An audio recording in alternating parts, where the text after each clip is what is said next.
Let's get it. You know what it is? DJ E-Rock in the building. It's the basement between takes, the full convo, Real 92.3, Real 103.9. Wherever you are tapping in from, we appreciate you for being here right now. Today is actually a very special day for me. Now, I've been living here in Las Vegas for about a good, about a good year and a half now. Well, obviously, I've got a long history here, and I've got someone to the next to me that has an even longer history than I do out here. And he's been doing this thing for quite some time. And it's an honor to have you in here right now. you, My family. brother Dizzy Wright Peace, is in family. the building right now as we speak. Recording live from Culture Kings, Las Vegas. How you feeling, man? You good? Blessed, bro. I'm feeling extremely blessed. Man, it's an honor to have you in here. Like I said, and like what our camera guy, shout out to Sam. Sam, mentioned when you Google, the biggest musicians in Las Vegas, your name comes up first, which crazy. is something that I want to make sure that we get across to all the people that are listening, watching, or whatnot, because I feel like, representation is important, man, and celebrating our hometown heroes is something that, I've always wanted to make sure that I want to do through the lens of this radio show. So, thank you for coming by. I appreciate it. Appreciate it, more than anything. So, you're from here, but you were born in Flint, Michigan, correct? Yeah. How long have you been here in Vegas now? Shit. I'm 32, so I'll say I've been here maybe 25 years. 25 years, wow. 23 to 25 years, something like that. I mean, you've seen this town just like explode then. I mean, like you've seen it to Yeah. where it was like this small, Yeah. probably going on sides of the town where like, there was fucking nothing here before. Yeah, it's crazy. And now it's like, it's got to be crazy for you to see that now. It really is. It really is. Like the whole city growing, but the way that it's growing, it's. I'm still trying to keep up for sure. You've been a representative of this city for quite some time. And, I've known about you for a long time. This is actually the first time that we're ever meeting and having a conversation. But what is something that you want people that are just now like getting to know who you are or just now finding out who you are to understand about Las Vegas's hip hop scene? What's the biggest takeaway? What's the number one thing that you should, hey, if there's something that you should know about our hip hop scene and our culture here in Vegas, it's this. What is that? That we're competing against the best in the world. The best in the world come here, right? So in order for us to be able to stand out, we got to be able to somewhat compete with that. So I feel like our culture, we thrive on trying to be the best at whatever style's happening or the best at whatever style has previously happened.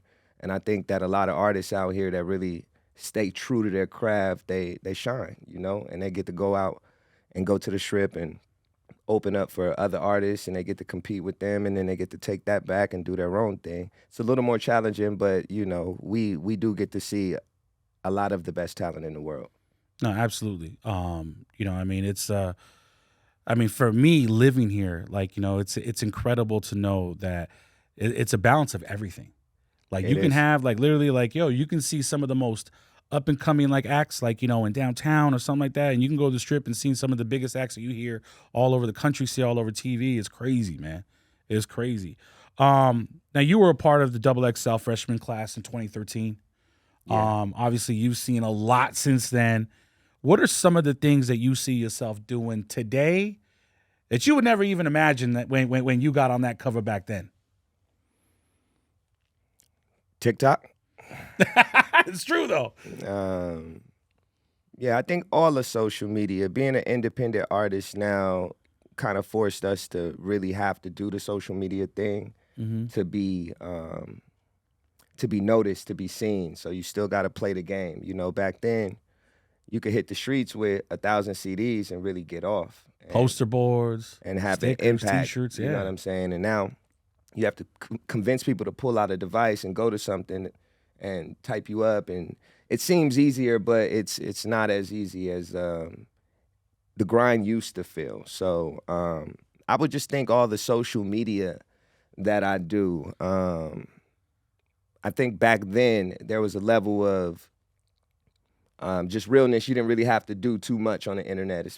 It feels like you have to do so much to keep up with how short span everything is. So Attention yeah, attention span and wise, I think that you're like competing against like literally somebody like grabbing their attention and swaying it here, whichever. Like, I mean, yeah, TikTok and social media, it's definitely an animal. That's for sure.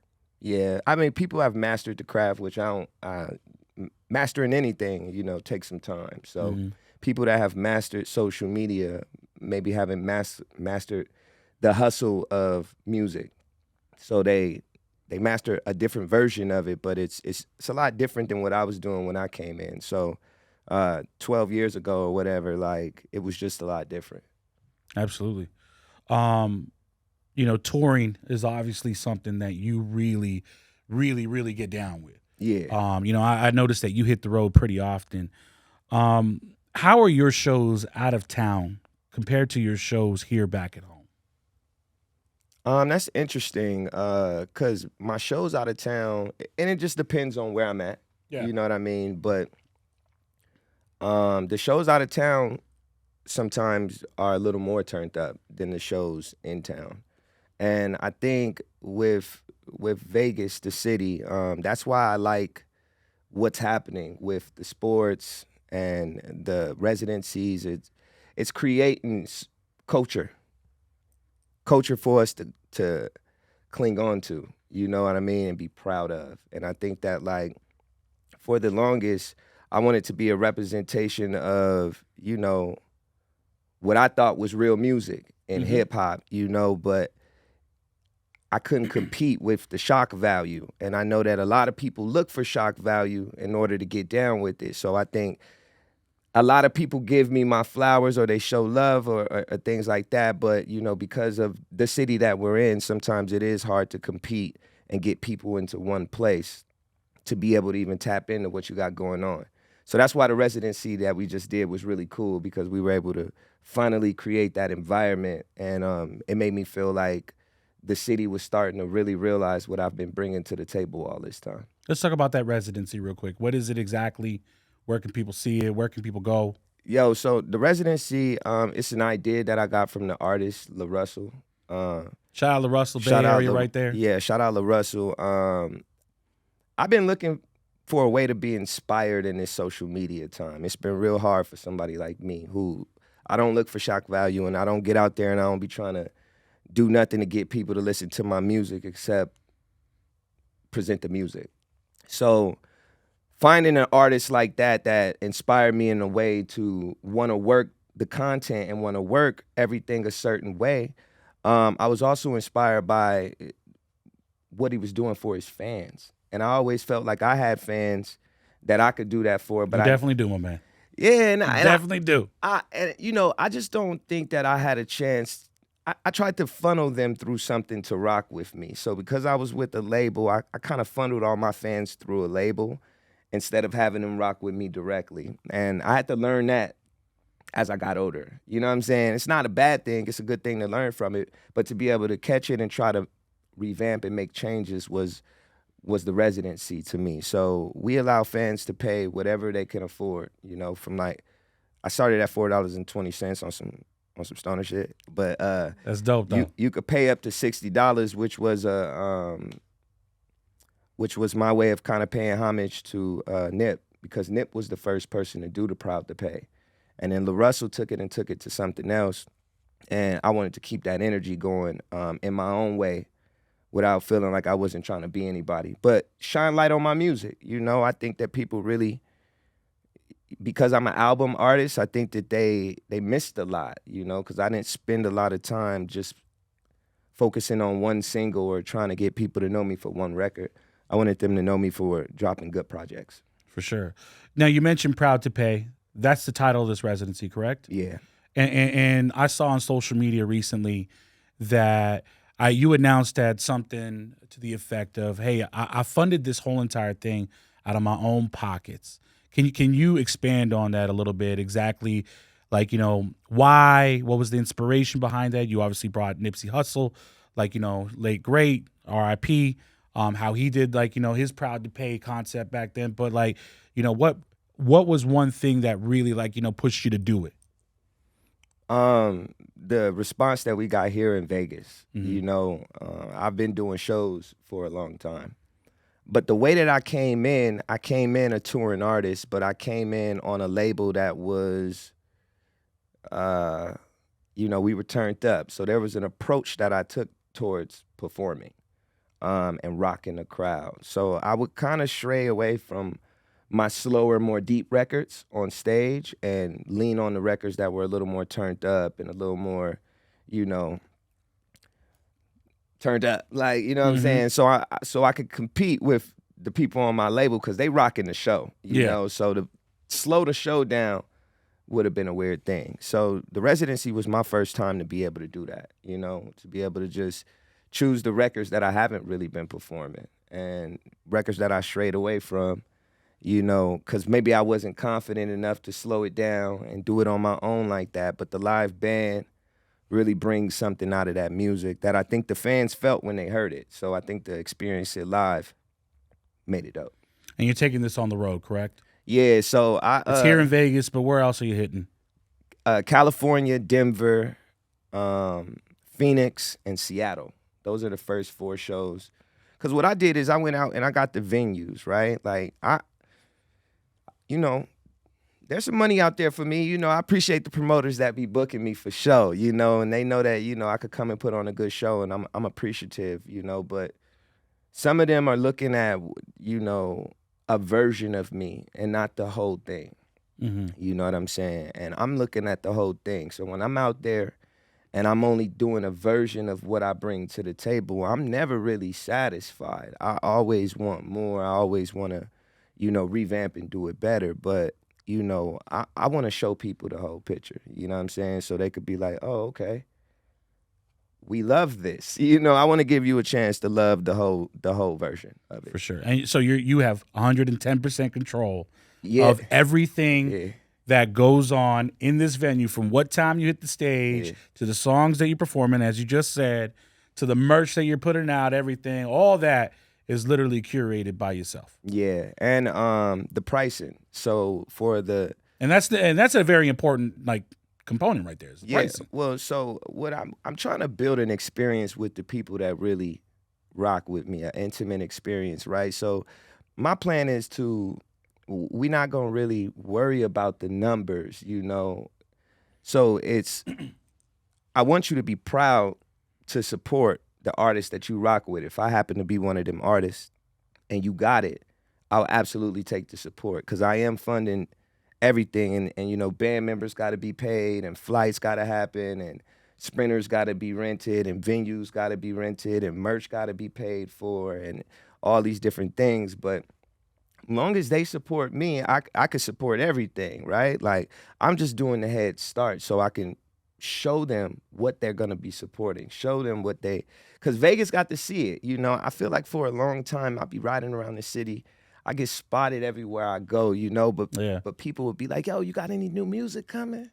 And I'm like, oh, you ain't hear that album I just dropped? Damn, I don't like that album, Live at Daddy Rex, that shit jamming. I'm like, check out the album, you know what I'm saying? But when the residency was going on, it kind of felt like the Double XL freshman energy a little bit, where everybody was talking about, when they saw me, they was talking about it. They said I was making it look good on the internet, so people were kind of tapped in, right? Mm-hmm. So that made me kind of like, you know, that made me happy. It made me feel like, yo, I want to keep building on this feeling because this is where I'm at with it right now. It's like, I don't want to go out there and go backwards. I want to make sure, I want my fans to feel what the Vegas fans are feeling when they come to the residency show. Like, we did 10 shows, you know, we did 10 shows here, and I think there was maybe 2 we didn't sell out. Even it not being sold out or whatever, the room was filled every single night with the right people.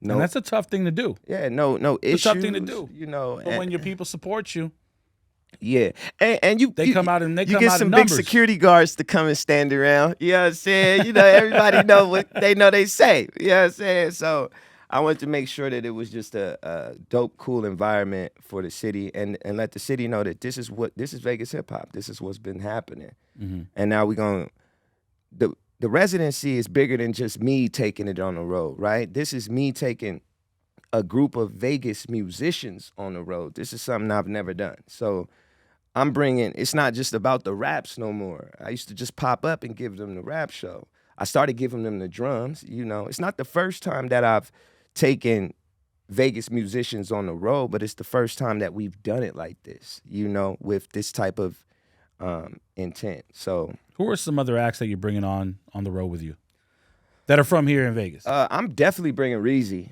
Okay. Everybody know I'm bringing Reezy, but I don't know yet. I don't know, and I wanna. So every ticket comes with the meet and greet, right? So you could pay $10 and get the same thing that somebody paid $100, right? It's just all about what you can do. So it's not gonna be a long lineup. I ain't gonna have a bunch of artists going on to try to, you know, get my money back that way. Like, I really want this to be about what we got going on out here in Vegas. And, you know, there's a couple artists, because I canceled a tour to do this. Oh, wow. Yeah, so I had a tour booked before the residency, Okay. right? And it's called the It Gets Greater Later tour with Jaron Benton and Demrick. And we did the first leg, and the first leg was really successful. And then we did the second leg was coming, but it wasn't announced yet, but it was booked. Mm-hmm. So in the process of that, you know, I wanted to try to do the residency because I just felt like my Vegas show on the It Gets Greater Later tour fell on fight night when Ryan Garcia was fighting Javante.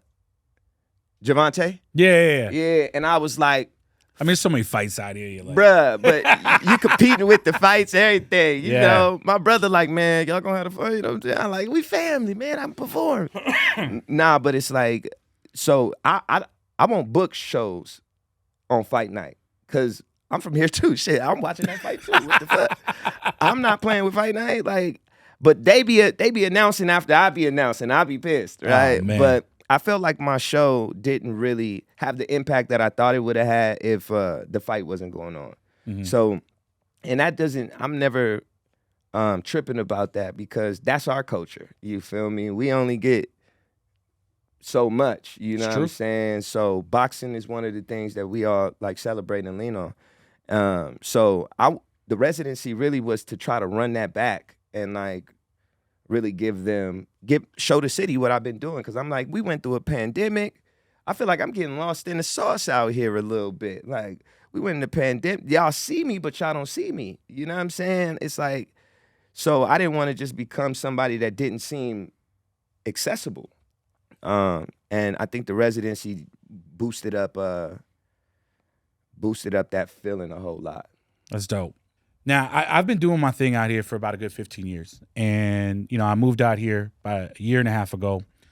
The biggest thing for me, I mean, this is my last stop. You know, I'm from the Bay Area, born and raised, you know, rocked with E40 for many years. That's my big brother right there.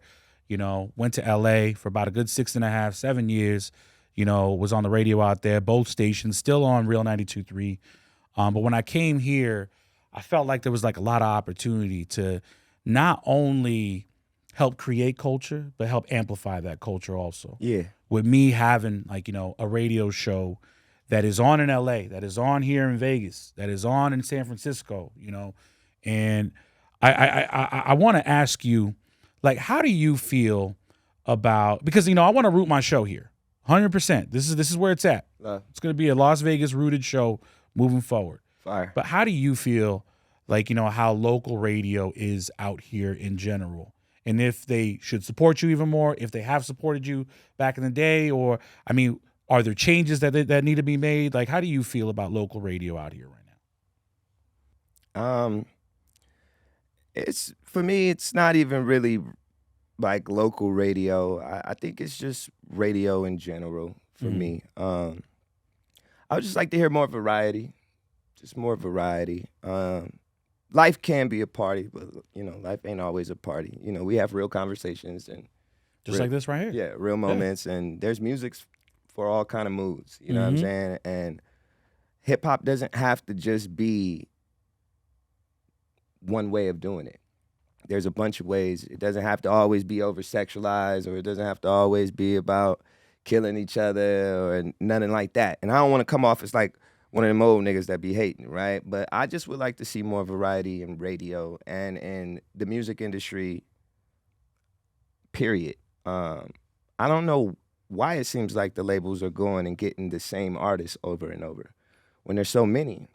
I have them open up for me all the time. I meet them all the time. They're artists before they're local artists before they blow up. But I think that I would just like to see the higher ups on radio in the music industry and everything that has to do with pushing this culture, try to make a real strive at trying to add some more variety. And maybe that will add a little value.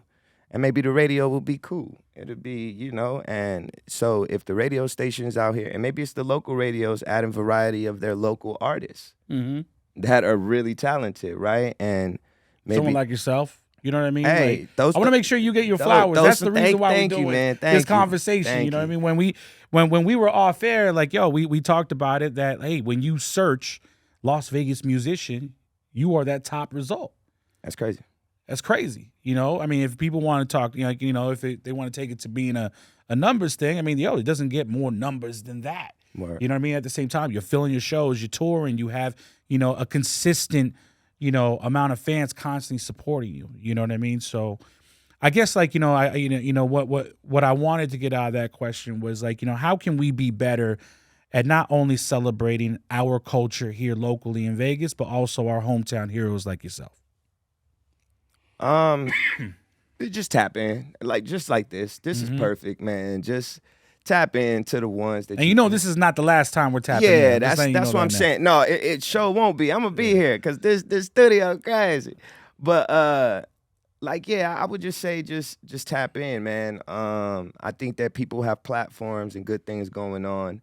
And I think that we just play the numbers games a lot. And when there's some building that can happen early, and then those numbers, you never know what relationships can be built, and what it would do to some of these artists. You know what I mean? Chances and things, opportunities and things create stars. Absolutely. And that's just the bottom line to it. Like if these artists feel like they have a good thing going, and the radio hears about it, and they maybe want to spin it and just shed some light on, something that they heard about instead of it being so politics. Mm-hmm. But then again, it's like, I've been in this industry for a long time, and I know that it is what it is, homie. You just gotta work. I mean, you can't be sitting around worried about that type of stuff. You just really gotta work. But if you want something, go get it. I would say for the people in your position, just keep doing this, man. This is perfect. We just want to be able to speak our piece and have a platform to be able to do that that's maybe outside of our platform. And I think that will give us some motivation to want to continue to do it.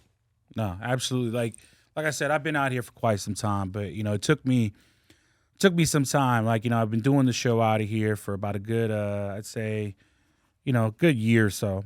And it took me a while to get you on the show. I didn't want to come out the gates and make it seem like I was trying to take from the culture. I wanted to kind of build, get a little bit of get my feet more in concrete out here, and really be a representative locally, to make sure that we had that trust and that there was a cosign at least going yo, you could do this interview. He's just not going to take. He's really going to give you your flowers on this thing. Yeah, so, I love that. So here we are. It's not the last time we're going to tap in. You know what I mean?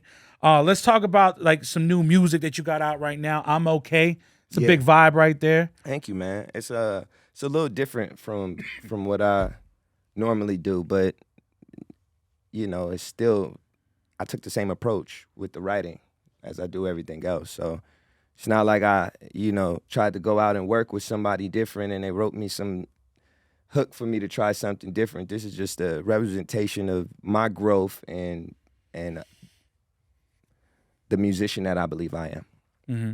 And then, how did that record come together? You said it was something, a little bit different. I realized it was something different. Now, I've been listening to your music for quite some time. What made you step into that that route? The beat. I was at the crib. I was at the crib like regular, smoking, sipping. You know what I'm saying? And shout out to Ari, who works over at Black 17. Shout out to my manager, Kaylin. Him and Ari are they homies. You know, Ari like Kaylin, big homie, but Ari is like one of the big homies over at this distribution company. He got a lot of love and respect for, you know, breaking some records. And his little brother made the beat. And he just randomly sent me the beat, you know, on some random shit. And I just pulled that shit up. And I think I did that shit in like 25 minutes. Like I did that. That's why it's short. I was in my little bag. I was already sipping, dipping, and tripping. So it just came out like that. You were vibing already. That was like the first like little vibe that I went with. But I love that record. And I think that I want my fans that's been rocking with me know that the message is still the same. Same OG. It sound different. Same OG, a little bit but different. But the message is the same. Yeah. So it's easy to like accept it, you know. And I think that the new fans are just like, hold on, you got any more songs like this? And I'm like, nah, I don't got no more. I'm gonna make some more. But this is a new journey. You feel me? It's like all these other records, they got their own vibe. Everything is, you know, I'm a golden age baby. So, you know, a lot of it is from that era. But yeah, I like cool concepts. Yo, that record is a vibe right there. I loved it. Thank you. From the minute I heard it, man. It dropped a couple weeks ago, right? August or? Yeah, it dropped on August 11th, which was the 50th anniversary of hip hop. I didn't know that. I didn't realize that's that. the stars aligning right there. Yeah, bro. Just because. I knew we were in year 50. I feel like I've been celebrating all year.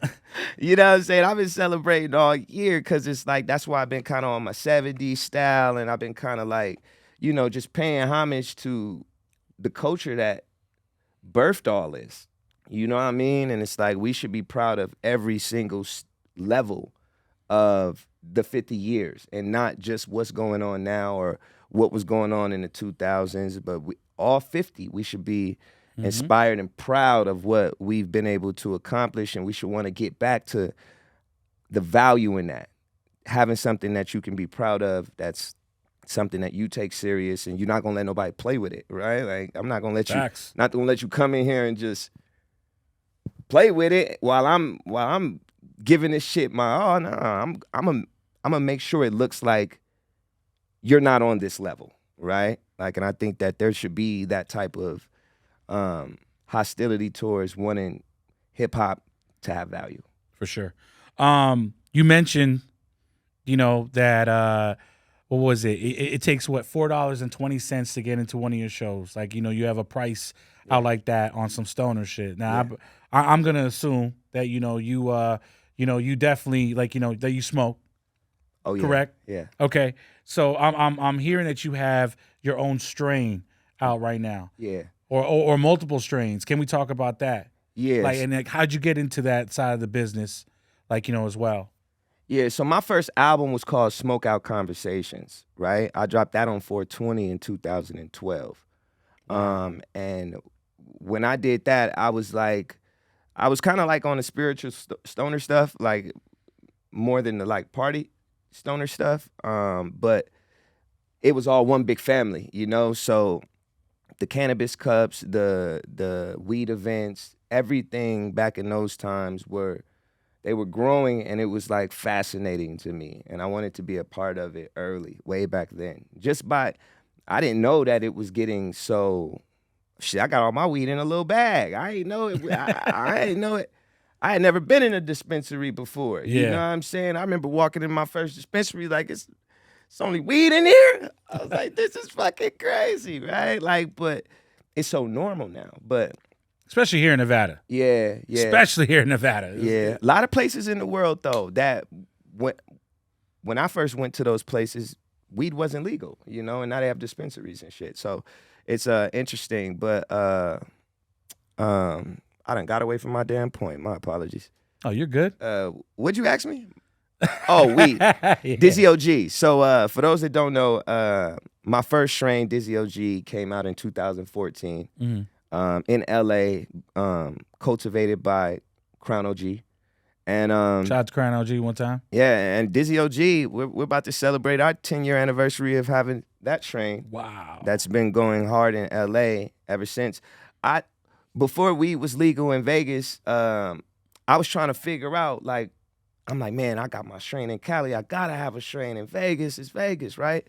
So I was trying to find somebody who could grow my Dizzy OG because I thought I could bring the genetics over, and they shut that down. So you had to grow the weed from here. Like, Really? I didn't know that. Yeah, in the very beginning, it was all tricky. So they wouldn't. Then I was like, man, I'll just bring that weed from California, bring that motherfucker over here and drop it off for y'all. You know what I'm saying? They like, nah, can't do that either, Pablo. Yeah, I was like, I don't think that. Yeah, but, might need to edit that out. No, but yo, I say 2018, I met Redwood, and they started cultivating for me here in Vegas, and they were making weed that was strong enough for me to promote. I just couldn't get into the weed industry for money. So I ain't never promoted a strain of mine that I don't smoke myself. Like, so all you smoke is your own strain? no, I smoke everybody's strain, but Okay. I will never promote something that I personally don't smoke. So a lot of people put out brands and stuff that they don't really smoke. Like, so I don't. And people say this all the time, man, you got to give me a sativa, man. But I don't really smoke sativa. So it's like, I don't know how to pick the sativa that's going to make the world feel the way that I feel when I smoke it, because I don't like to smoke sativa. I'm already naturally like a uppity, goofy nigga. So sativa just be making me too. I'm a sativa guy, so yeah. Understandable. Me, though, I'm kind of a goofy dude, so the indica keeps me, you know what I mean, keeps my balance where I like it, you know what I'm saying? And I like to promote equilibrium. that. My equilibrium. It's equalized. Yo, but that rapper weed shit, it's like, you know, I could have just put out a bunch of strains and just went for the money shit, but I think people lose value in it when they don't, you know, really fucking do that shit, to be honest. Nah, I mean, it's inauthentic. Yeah. Straight up, you know. A lot of eyes are on this city right now. You know, we're coming off the high of being, no pun intended, of being, you know, world champions with the Vegas Golden Knights, you know, which is an amazing thing that I don't think a lot of people, you know, would have ever thought that they would ever witness, like, right in front of them, like, you know, a parade going up and down the strip. That's amazing. It's amazing for me. Yeah. And I've only been here for about a good year and a half. I am a diehard fan, but, you know, a lot of sports are coming here. You know, the Raiders are looking good. Who's your football team? Raiders. Okay, I like that. You know, there's a lot of talk about baseball coming here. Like, where do you stand on that with the Oakland A's possibly being the Las Vegas Athletics? Yeah, I'm like, bring them on. We'll take them. I'm the same way. Yeah, when I was growing up here, it was always weird to me that, like, California had all them damn basketball teams. And, like, it was always weird to me that, like, we ain't have nothing. Like, but it was always promoted that this was like an adult playground and the casinos, and we couldn't have sports here because the gambling. They would gamble all their money away. Yeah. You know what I'm saying? So that's growing up. I never thought this city would get that, because I didn't never think they were gonna go away from casinos. I'm like, that's where sports is huge out here. It is. And it's huge because we've always wanted it. It's like, it's huge because we always wanted it. So I'll tell you this, and I'm gonna say this too, because there's a couple of my fans they always like, I remember when he was a 49ers fan.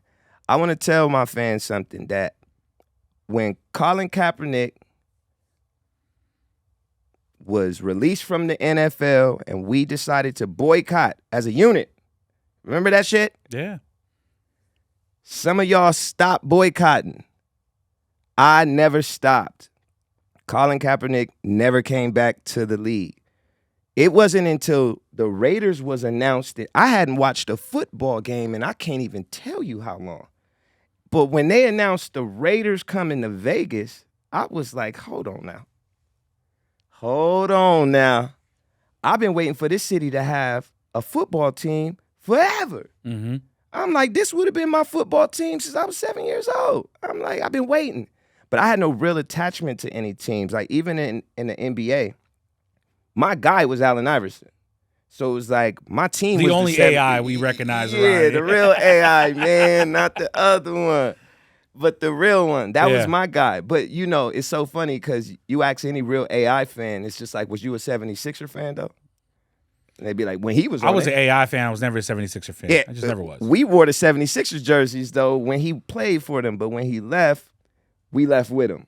Mm-hmm. So that to me is, they say bandwagon, but really it's just, I mean, you finally have something that you've been waiting for. Yeah, it's like, for how long now? You know what I mean? In your city, in that your you city. grew up. What? And that's something that It's beautiful, actually. The big takeaway, like, from this conversation, and especially this part right here, is like, I mean, I've got a lot of family that was born and raised out here. I've got a lot of people that have been here like since it was nothing here, like before the Cosmo was here, before even shit. I remember when people were talking about what the Venetian was being built. Yeah. Oh, I remember that. You know what I'm saying? So Yeah. For this city to finally see a sports team, and seeing how much it's evolved, and seeing some level of civic pride, and that's another thing too, like, because sports teams do bring communities together.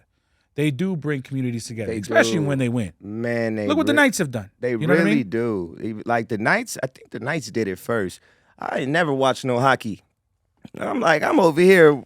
Aces too. I'm at the games. I'm at the games. I'm at hockey games. We're gonna have to go. We're gonna have to go see a game together. Let's go. The game. We could go Aces. I love them all. You know what I'm saying? But I do think that having sports brings so much culture to a city, and I really, really didn't realize that until all the sports started coming here. Because now you can blatantly tell who's from this city and who's proud to be from this city. I mean, from just driving. The license plates, the flags, the neighborhoods. Like, we really going hard representing, letting you know that we representing this Vegas shit. And I think that that's something dope to be a part of. Yeah, 100%. for sure.